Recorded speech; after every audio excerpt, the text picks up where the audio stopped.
Kaum muslimin yang kami muliakan, saya sampaikan, umur berapa Al-Mahdi dibayar di depan Ka'bah? 40 tahun.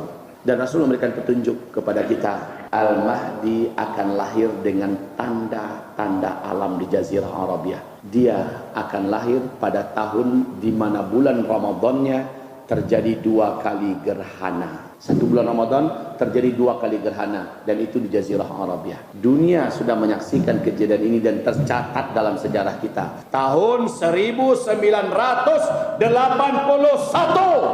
terjadi 2 kali gerhana di Jazirah Arabia di bulan Ramadan. Semula ulama-ulama dan pengamat tentang hadis akhir zaman menganggap kebetulan. Allah pertegas di tahun depannya 1982 terjadi lagi 2 kali gerhana lagi dalam 1 bulan Ramadan. Maka yakinlah para ulama bahwa 1981 Al-Mahdi sudah lahir.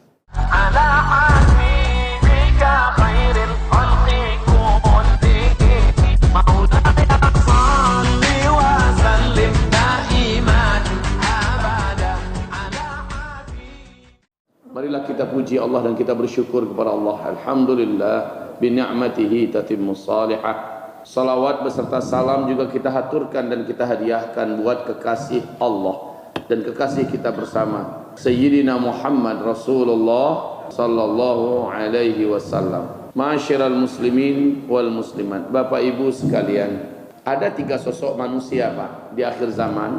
3 sosok manusia ini berbeda kubu. 1, dia ada di kubu kebenaran dan dialah sang pendamai. Dialah yang merubah semua keadaan dengan izin Allah, dari petaka bencana menuju kepada kedamaian, ketenangan dan sejuknya bumi ini dengan keadilan dan kesejahteraan, dari kezaliman dan kesemena-menaan kepada kemakmuran dan kesejahteraan, dari bencana-bencana mengerikan, petaka yang sangat menghancurkan kehidupan kepada peradaban yang tertinggi dan kemenangan serta kekuatan. Dialah Al-Mahdi, keturunan kandung Rasulullah SAW. Sosok yang kedua, dia petaka terbesar yang sudah kita uraikan di sini, Dajjal. Ini 2 orang ini akan ketemu di zaman yang sama. Dajjal hampir saja membunuh Imam Al-Mahdi dan orang-orang beriman. Semua yang ada di pihak Imam Mahdi hampir saja dibantai oleh Dajjal. Allah turunkan Nabi yang ke-24 yang Allah simpan di langit dunia. Ini adalah tanda besar kiamat yang ketiga, yaitu Nabi Isa alaihissalam. Isa langsung bergabung dengan Imam Mahdi. Imam Mahdi langsung mengangkat Nabi Isa sebagai mufti terbesar, sebagai petunjuk dan sebagai guru besar. Dan Dajjal pun berakhir dihabisi oleh Nabi Isa dengan tangannya sendiri, dengan senjata khusus yang dibawa oleh Nabi Isa. Inilah dia 3 sosok manusia yang akan wujud di akhir zaman, dan insya Allah zaman itu adalah zaman kita Bapak Ibu. Al-Mahdi, Isa alaihissalam, Dajjal. Urutannya yang pertama muncul Imam Mahdi dulu. Paling lama 2 tahun atau 3 tahun setelah itu barulah Dajjal hadir ke tengah-tengah kehidupan manusia. Dan 1 tahun 2 bulan 2 minggu setelah Dajjal hadir ke tengah-tengah manusia, Allah turunkan Nabi Isa alaihissalam dan Dajjal pun dibunuh. Baik ibarat Allah yang kami muliakan, pembahasan kita yang sudah kita uraikan yaitu tanda-tanda kecil tentang kiamat. Rata-rata 97% tanda-tanda kecil itu terjadinya di Jazirah Arabia, bukan di Indonesia. Tanda-tanda kecil itu terjadinya bukan di Indonesia, tapi Jazirah Arabia nomor 1. Nomor 2-nya Syam, nomor 3-nya Khurasan.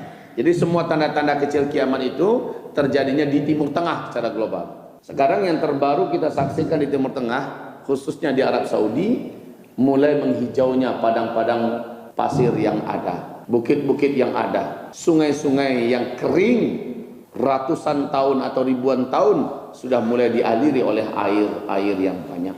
Saya langsung melihat ke tempat bagaimana padang yang luas sudah mulai tumbuh rumput yang tinggi dan tebal, hijau indah Pak. Saya berfoto di depannya, dan beberapa mata air mengalir, sungai-sungai mengalir. Saya berfoto di depannya dan saya memberikan komentar. Masya Allah, Dan yang terbaru kita saksikan serangga-serangga yang banyak muncul dari dalam perut bumi Arab Saudi. Jangkrik-jangkrik hitam, belalang-belalang, makhluk-makhluk melata muka bumi keluar. Dan seingat saya, dalam sejarah Allah menceritakan sebelum Fir'aun dihancurkan oleh Allah SWT dan azab besar didatangkan untuk penguasa super lalim tersebut, Allah datangkan terlebih dahulu belalang yang sangat banyak kepada istana kerajaan Fir'aun. Allah datangkan jangkrik, kodok dan binatang melata. Hal yang sama terjadi dengan Arab Saudi hari ini. Arab Saudi yang memang telah menjadi brutal dan menjadi gelap mata setelah sang pemuda yang masih bau kencur memegang tampuk kekuasaan tertinggi di Timur Tengah, Muhammad bin Salman. Sekarang kita bicara tentang Imam Al-Mahdi. Bapak Ibu, hamba-hamba Allah yang kami muliakan, Imam Mahdi adalah keturunan kandung Rasulullah sallallahu alaihi wasallam. Rasul bersabda, "Lau lam yabqa minad dunya illa yawman la tawwalallahu dzalikal yawm hatta yab'atha rajulan min ahli baiti wa min itrati yuwati ismuhu ismi wa ismu abihi ismu abi yamla'ul arda adlan wa qista kama yamla'uha zulman wa jawra." Kalau tidak lagi tersisa umur dunia ini kecuali hanya 1 hari, Allah akan tambah lagi umur dunia ini sampai Allah mengutus seorang lelaki dari keturunan kandungku, kata Rasulullah, yang namanya mirip dengan nama aku, nama ayahnya mirip dengan nama ayahku. Dia yang akan merubah dunia ini dan mengisi dunia ini dengan keadilan, sebagaimana dunia sebelumnya diisi dengan kezaliman dan kesemena-menaan. Rasul mengatakan namanya mirip dengan namaku, nama ayahnya mirip dengan nama ayahku. Nama Nabi Muhammad itu bukan Muhammad saja. Nabi mengatakan, aku adalah Muhammad, aku adalah Ahmad, aku adalah Mustafa, aku adalah Yasin, aku adalah Toha, aku adalah Qasim. Jadi kalau mana saja Pak, di antara ini yang muncul nanti terdengar oleh kita sudah dibayar di depan Ka'bah, nama ayahnya sama dengan nama ayahku, kata Nabi Muhammad. Nah, nama ayah Nabi memang hanya Abdullah. Muhammad bin Abdullah atau Ahmad bin Abdullah atau Qasim bin Abdullah atau Mustafa bin Abdullah atau Toha bin Abdullah atau Yasin bin Abdullah. Yang mana saja di antara itu. Yang jelas Nabi menyebutkan ciri-ciri fisiknya. Dahinya lebar, rambutnya pirang sebahu, alisnya melengkung seperti bulan sabit. Alis antara alis kanan dengan alis kiri hampir ketemu karena banyak rambut yang tumbuh di antara kedua alis ini. Tulang hidungnya lurus dan mancung, indah, nggak ada sedikit pun bengkoknya atau menyimpang. Lurus mancung. Bibir atas dengan bibir bawahnya tebal dan seimbang. Giginya rata, putih. Tidak ada satupun dari gigi itu yang maju ke depan, boneng, atau yang mundur ke belakang. Betul-betul indah. Jarak satu gigi dengan gigi yang lain dapat dimasukkan sehelai benang. Dia tidak lancar dan tidak fasih melafazkan huruf ra. Jenggotnya tebal dan hitam sedada. Tubuhnya ramping, dadanya bidang, dan dadanya tumbuh bulu-bulu dada yang lembut. Dia tidak terlalu tinggi dan juga tidak pendek. Warna kulitnya gelap. Yushbihuni fil khuluqi wala yushbihuni fil khalqi. Dia benar-benar mirip dengan aku akhlaknya, tapi tidak serupa dengan aku fisiknya. Nabi kulitnya putih, bersih, indah. Al-Mahdi kulitnya gelap, coklat kehitam-hitaman. Rasulullah rambutnya hitam, ikal. Sementara Al-Mahdi rambutnya pirang. Dan yang paling istimewa, Rasul mengatakan dia lahir di Madinatul Munawwarah, menghabiskan masa kanak-kanaknya di Madinah Al-Munawwarah. Masa remajanya juga habis di tengah-tengah para alim ulama di Madinah Al-Munawwarah. Dan dia menjalani masa remaja dan dewasa di Madinah Al-Munawwarah. Allah sembunyikan identitasnya beberapa waktu sampai mendekati usia 40, barulah ketahuan bahwa ciri-ciri itu lengkap pada dirinya. Lalu dia akan dikejar oleh 300 pasukan yang dikirim dari Damaskus untuk membunuhnya. 300 pasukan yang dikirim dari Damaskus ini, pasukan Sufyani, oleh seorang raja yang terzalim di muka bumi saat itu, kata Rasulullah sallallahu alaihi wasallam. Dia pun lari menuju Mekah, didampingi oleh orang-orang setia bersamanya. Seketika dia masuk ke Mekah, pasukan yang mengejarnya dari Damaskus yang ingin membunuhnya mengobrak-abrik Madinah sambil mencari di mana sosok yang wajahnya, fotonya sudah ditempel di mana-mana untuk dibunuh. Penduduk Madinah banyak juga yang dibantai oleh 300 orang pasukan darat ini karena tidak mau menunjukkan kemana perginya laki-laki yang mereka cari. Tapi karena dahsyatnya siksaan, akhirnya ada yang berbicara dan dikejarlah Al-Mahdi ini menuju ke Mekah oleh 300 pasukan ini. Sesampainya mereka di kota Al-Baida, kata Rasulullah, 300 pasukan ini digempakan oleh Allah kota Al-Baida dan terbelah kota Al-Baida. Kemudian kota itu, gedung-gedungnya, rumah-rumahnya, toko-tokonya, masjid musala dan penduduknya serta 300 orang yang mengejar ini, 299 tenggelam masuk ke dalam bumi. Cuma satu orang yang selamat dan satu orang inilah memberitakan kami tenggelam di Al-Baida. Penduduk Mekah sampai ke telinga mereka berita bahwa Al-Baida sudah tenggelam. Maka yakinlah para ulama-ulama yang dengan sengaja sudah berkumpul di Mekah Al-Munawwarah, Mekah Al-Mukarramah tanpa ada perjanjian sebelumnya. Berbagai penjuru dunia ulama-ulama datang. Mereka yakin inilah tahun-tahun kedatangan Al-Mahdi untuk dibaiat. Mereka sudah kumpul di Mekah, tapi mereka belum pernah janjian. Ketika mereka dengar Al-Baida sudah tenggelam, yakinlah mereka sosok tersebut pasti sudah sampai di kota Mekah. Mereka pun menyebar, sebagian besarnya mengawasi orang-orang yang beribadah di Masjidil Haram, menyebar di dalam kota Mekah mencari mana dia sosok orang yang ciri-cirinya mirip. Tapi ketika diawasi, ketahuanlah orang tersebut ternyata sedang tawaf. Sang calon Al-Mahdi ini sedang tawaf. Karena kan adab masuk Mekah pertama harus tawaf dulu. Dia sedang tawaf. Dia coba sembunyikan wajahnya. Dia tahu, dia sadar bahwa dialah yang dimaksud oleh Rasulullah. Dia juga ahli ilmu, soleh, taat, tapi memang tidak punya ambisi dan semangat sedikit pun untuk menjadi Imam Al-Mahdi. Beda dengan orang-orang yang ngaku-ngaku, akulah Al-Mahdi, ayo berbaiat padaku. Akulah Al-Mahdi, ayo berbaiat kepadaku. Beda, Al-Mahdi yang sebenarnya malah tidak menginginkan itu sama sekali.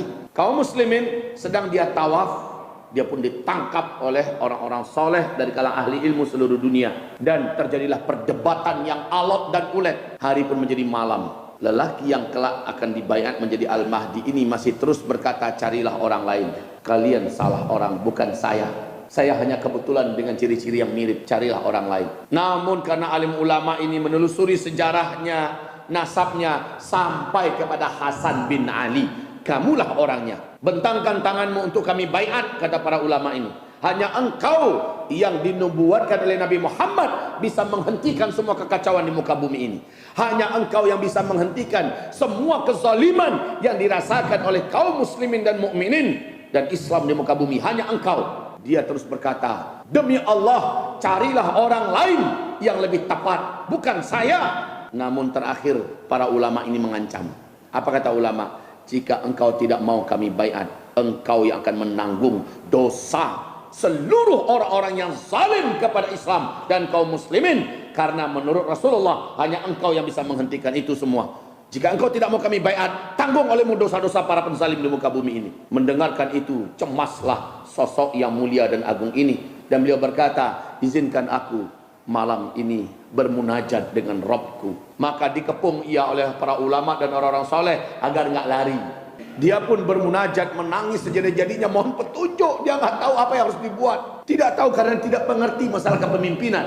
Masalah yang begitu rumit dan kompleks dihadapi oleh manusia di muka bumi. Bencana-bencana alam di mana-mana, gempa dahsyat di mana-mana, tsunami, gunung-gunung meletus di mana-mana, kehancuran ekonomi global, peperangan, pertumpahan darah luar biasa terjadi di seluruh kota di dunia. Bagaimana cara mengatasinya? Maka dalam satu malam itu kata Rasulullah, fa aslahahullahu fi lailatin. Allah pun memperbaiki hatinya, memperbaiki jiwanya, mengupgrade kemampuannya dalam satu malam itu. Allah masukkan kepadanya cara memimpin. Allah masukkan kepadanya cara mengatasi masalah. Allah tambahkan kekuatan dan keberaniannya. Serta Allah ahlikan dia dalam memimpin perang dan pertempuran. Allah ahlikan dia dalam masalah politik dan ekonomi. Allah ahlikan dia masalah-masalah apa saja yang berkaitan dengan masalah akhir zaman. Sehingga mantaplah hatinya. Besok pagi selepas matahari terbit masuk duha, beliau pun bersedia untuk menerima dibaiat. Rasulullah bersabda, dia pun dibaiat di depan pintu Ka'bah antara Maqam Hajar Aswad dengan Rukun Hajar Aswad dengan Maqam Ibrahim. Di antara itu beliau dibaiat oleh para ulama-ulama sejumlah 300 orang. Ma'asyiral muslimin, yang paling menakjubkan dan yang paling menegangkan, Rasulullah bersabda, pembaiatannya nanti akan dilangsungkan di saat usianya 40 tahun. Ini sabda Rasulullah, di usia beliau 40 tahun. Hamba-hamba Allah yang saya muliakan, kondisi sosial, politik dan alam Al-Mahdi dibaiat. Satu kata Nabi, kekacauan merata dan huru-hara terjadi di mana-mana. Nih, kekacauan, huru-hara terjadi di mana-mana di seluruh dunia. Salju turun di negeri Arab. Sungai Efrat sudah tidak lagi mengalir di Irak. Kemudian fitnah di negeri Syam, Syria, Palestina dibantai, dibunuh, diperangi, dihancurkan. Sampai sekarang belum berhenti ya. Fitnah Syam. Wafatnya seorang raja Arab yang menguasai Mekah dan Madinah.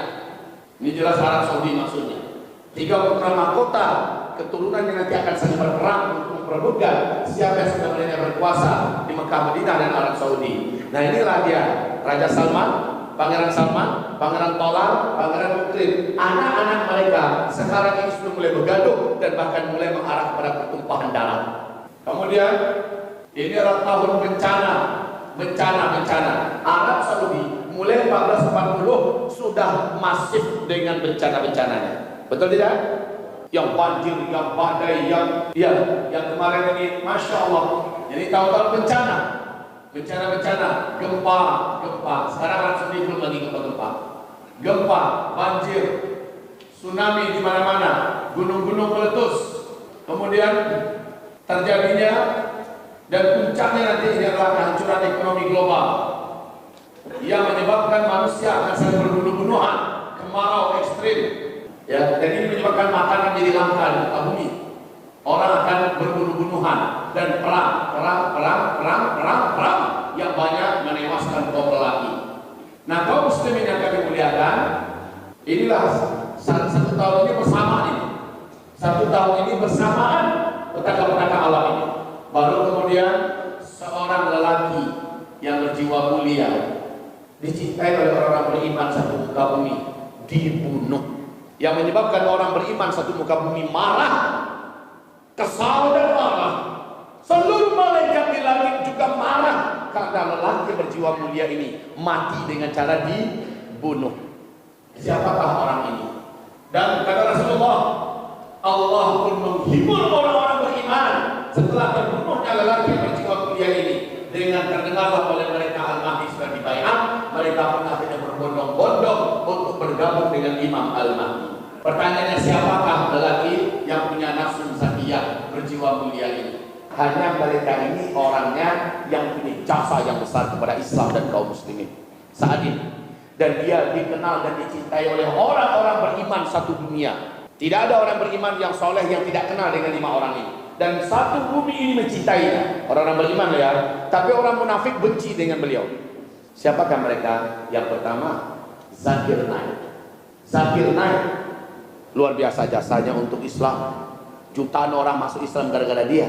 Tidak sedikit ahli-ahli agama apapun yang akhirnya tunduk dan mengakui kebenaran Islam gara-gara lisannya.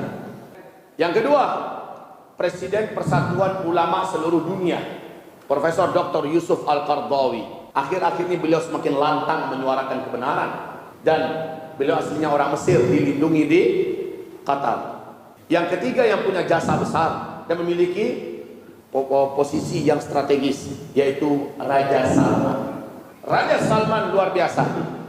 Karena Raja Salman masih ada, Muhammad bin Salman masih tertahan untuk melakukan kegilaannya. Dan Muhammad bin Salman bisa jadi akan gelap mata, akan melakukan yang lebih brutal lagi. Allahu a'lam, entah apa yang akan terjadi dengan orang yang mulia ini, Raja Salman. Dia pencinta ulama, hafiz Quran, sangat benci dengan maksiat. Beberapa tahun awal sebelum dia dikudeta oleh anaknya sendiri, dia benar-benar melakukan hal-hal yang sangat membesarkan nama Islam, membuat Islam ini kuat. Tapi Salman sekarang bagaikan terpasung hak politiknya oleh anak kandungnya sendiri. Yang keempat, yang punya jasa besar bagi Islam dan membuat Islam ini terhormat di seluruh dunia. Islam masih punya muka dan masih punya wibawa, yaitu Presiden Turki sekarang, Recep Tayyip Erdogan. Ini pun diinginkan kematiannya. Amerika sangat benci dengan beliau, Israel sangat benci dengan beliau, PBB menginginkan beliau hengkang dari muka bumi ini. Kemudian yang terakhir, yang kelima, inilah inspirasi kebangkitan Islam akhir zaman. Inilah dia sosok yang menyebabkan dunia melihat kebangkitan itu berasal dari Indonesia. Dialah yang mampu mempersatukan para ulama, menggerakkan Islam dan mendatangkan gerakan-gerakan yang membuat dunia mengakui Islam ini rahmatan lil alamin. Keturunan kandung Rasulullah dari Husain bin Ali, Habib Rizik Syihab. Takbir! Mana di antara mereka yang berlima ini yang akan dibunuh duluan? Allahu a'lam. Allahu a'lam. Saya tidak berani memastikan yang mana, tetapi tanda-tanda ini sudah mengarah.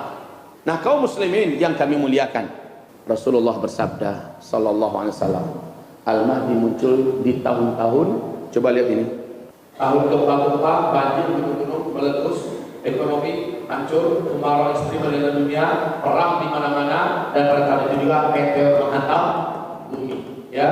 Dan pada tahun itulah nanti terjadi Dukhon Al-Mahdi, tahun yang sama. Gempa standarnya adalah Arab Saudi dulu.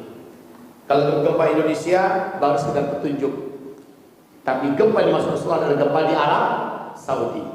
Kalau sekarang banjir-banjir sudah, banjir-banjir sudah, badai ke badai sudah, ya, di Arab Saudi. Datangnya, dikepungnya Arab Saudi oleh belalang, oleh jangkrik, oleh itu sudah. Ke depan menunggu gempa-gempa saja lagi. Dan oh ya, satu lagi yang belum saya sebutkan di sini, yaitu perselisihan keluarga kerajaan. Sampai ketika mereka perang-perang dan berbunuh-bunuhan sesama mereka, Al-Mahdi muncul, maka tidak seorang pun di antara mereka yang akan memimpin Mekah Madinah, karena Mekah Madinah akan kembali dipimpin oleh keturunan kandungku Al-Mahdi, kata Rasulullah sallallahu alaihi wasallam. Beberapa pangeran di Arab Saudi sudah bersumpah, lihatlah oleh kalian, sebentar lagi Arab Saudi akan mengalami kudeta berdarah sesama keluarga kerajaan. Masya Allah. Kaum muslimin yang kami muliakan, saya sampaikan, umur berapa Al-Mahdi dibaiat di depan Ka'bah? 40 tahun. Dan Rasul memberikan petunjuk kepada kita, Al-Mahdi akan lahir dengan tanda-tanda alam di Jazirah Arabia. Dia akan lahir pada tahun di mana bulan Ramadannya terjadi 2 kali gerhana. Satu bulan Ramadan terjadi 2 kali gerhana, dan itu di Jazirah Arabia. Dunia sudah menyaksikan kejadian ini dan tercatat dalam sejarah kita. Tahun 1981 terjadi 2 kali gerhana di Jazirah Arabia di bulan Ramadan. Semula ulama-ulama dan pengamat tentang hadis akhir zaman menganggap kebetulan. Allah pertegas di tahun depannya 1982 terjadi lagi 2 kali gerhana lagi dalam 1 bulan Ramadan. Maka yakinlah para ulama bahwa 1981 Al-Mahdi sudah lahir. Allahu Akbar. Macam mana Pak? Semua petunjuk dari sini tidak bisa kita bantai. Semua petunjuk di sini sudah lengkap semua. Betul? Nah, baik hamba Allah kami muliakan. Seorang lelaki penuntut ilmu dari Madinah Al-Munawwarah me-WA saya Pak, me-WhatsApp saya. Ternyata baru terbuka oleh saya 3 atau 4 jam setelah itu. Setelah dia mengucapkan Assalamualaikum, memuji Allah dan bersalawat kepada Rasulullah, apa katanya? Ustaz Zulkifli Muhammad Ali, semoga Allah menjaga antum, semoga antum diberkahi oleh Allah Subhanahu wa taala. Ustaz, saya adalah seorang penuntut ilmu di Madinah Al-Munawwarah. Saya telah tinggal di Madinah Al-Munawwarah lebih dari 20 tahun dalam rangka menimba ilmu agama Allah Subhanahu wa taala. Akhir-akhir ini saya mengikuti perkembangan dakwah Ustaz Zulkifli Muhammad Ali tentang akhir zaman. Ada sesuatu yang ingin saya sampaikan kepada antum, tetapi perlu Ustaz ketahui bahwa setelah ini Ustaz tidak akan bisa membalas atau melacak nomor ini, karena nomor ini langsung saya musnahkan. Hanya untuk menguatkan dan meyakinkan kepada dakwah Ustaz adalah hak dan benar. Ustaz, sosok cucu Rasulullah yang akan memimpin kita bersama benar-benar nyata dan telah hadir di masa kita, dan dia adalah sahabat saya dalam pendidikan di Madinah Al-Munawwarah. Ciri-ciri fisiknya lengkap pada dirinya, urutan nasabnya sampai kepada Hasan bin Ali. Wahai Ustaz, Ini beliau me-WA saya 2015 Pak. Saat itu usia Al-Mahdi yang dikatakannya ini lebih kurang 35 tahun. Beliau berkata, Ustaz, dia mengajak saya untuk berangkat ke negeri Syam, membela kaum muslimin yang dizolimi dan ditindas di sana. Saya katakan, saya akan kembali ke Indonesia. Ladang dakwah dan jihad saya niatkan untuk Indonesia.